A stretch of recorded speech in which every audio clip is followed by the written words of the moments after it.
Hey, happy Sunday. Today we wrap up the book of 2 Kings. So we're in chapter 25. Let's get into it. Now it came to pass in the 9th year of his reign, in the 10th month, on the 10th day of the month, that Nebuchadnezzar, king of Babylon, and all his army came against Jerusalem and encamped against it. And they built a siege wall against it all around. So the city was besieged until the 11th year of King Zedekiah.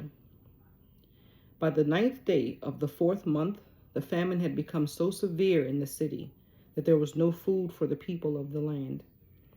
Then the city wall was broken through, and all the men of war fled at night by way of the gate between two walls, which was by the king's garden, even though the Chaldeans were still encamped all around against the city. And the king went by way of the plain. But the army of the Chaldeans pursued the king, and they overtook him in the plains of Jericho.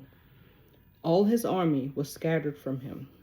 So they took the king and brought him up to the king of Babylon at Riblah, and they pronounced judgment on him.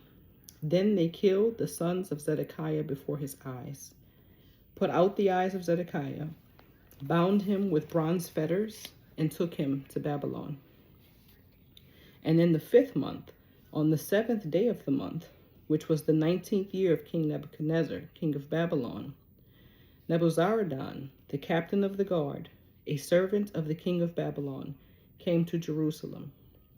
He burned the house of the Lord, and the king's house, all the houses of Jerusalem, that is, all the houses of the great, he burned with fire.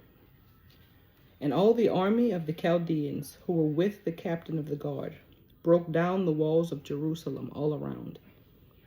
Then Nebuzaradan, the captain of the guard, carried away captive the rest of the people who remained in the city, and the defectors who had deserted to the king of Babylon with the rest of the multitude.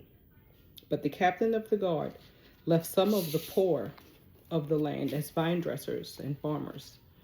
The bronze pillars that were in the house of the Lord, and the carts and the bronze sea that were in the house of the Lord, the Chaldeans broke in pieces and carried their bronze to Babylon. They also took away the pots, the shovels, the trimmers, the spoons, and all the bronze utensils with which the priests ministered, the fire pans and the basins, the things of solid gold and solid silver, the captain of the guard took away.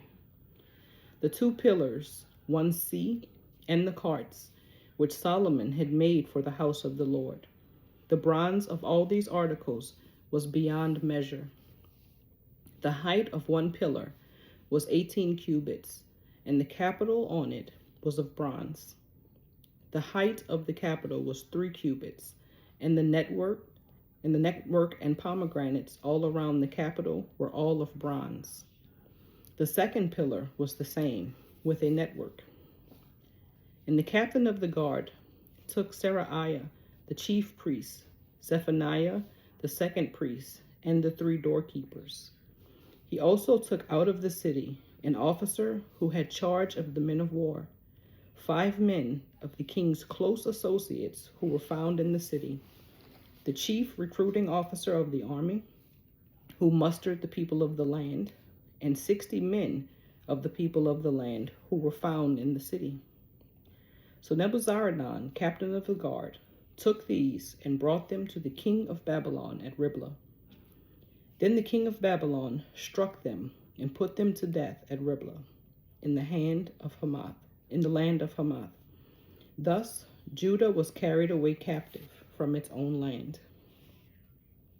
Then he made Gedaliah, the son of Ahikam, the son of Shaphan, governor over the people who remained in the land of Judah, whom Nebuchadnezzar, king of Babylon, had left.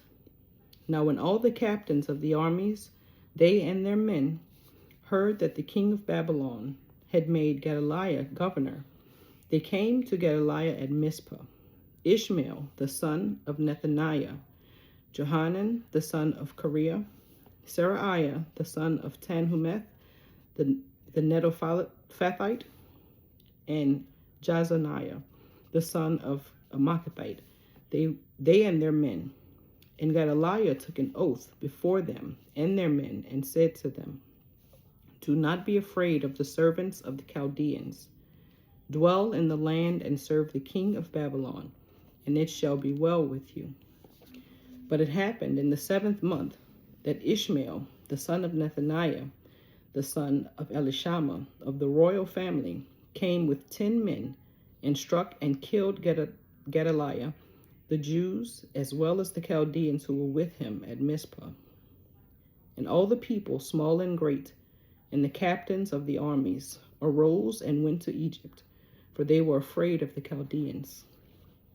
Now it came to pass, in the 37th year of the captivity of Jehoiachin, king of Judah, in the 12th month, on the 27th day of the month, that evil Merodach, king of Babylon, in the year that he began to reign, released Jehoiachin, king of Judah, from prison.